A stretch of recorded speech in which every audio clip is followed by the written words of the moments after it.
Et Allez-y. la question était la suivante.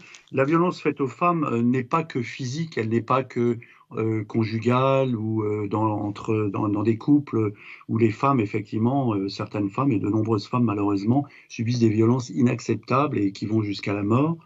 Il existe une violence sociale qui porte sur la manière de vivre, la manière de s'habiller, la manière de se comporter. Moi, j'ai eu des témoignages sur la ville du Mans, particulièrement, où des lycéennes se faisaient injurier parce qu'elles buvaient de l'eau à un arrêt de bus en période de Ramadan. Je suis désolé de dire cela. Il est évident que ce ne sont pas tous les jeunes musulmans qui se comportent ainsi. Certains le font. Et c'est une forme de violence faite aux femmes. Il existe aussi une violence qui est faite à l'intérieur même de la communauté musulmane dans certains quartiers, où des jeunes femmes sont empêchées de s'habiller correctement, de fréquenter qui elles veulent.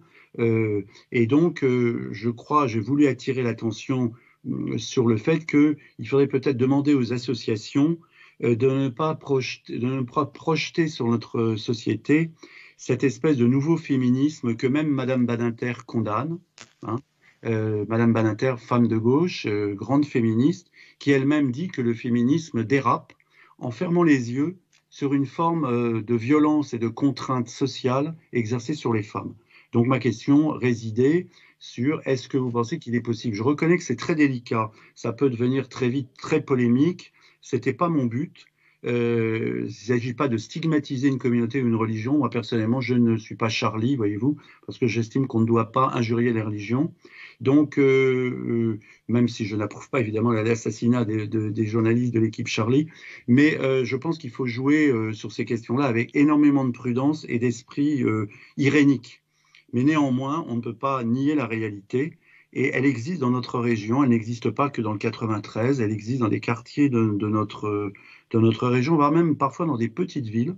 Et ce genre d'incident frappe les femmes, les jeunes filles souvent, mais même des femmes plus âgées.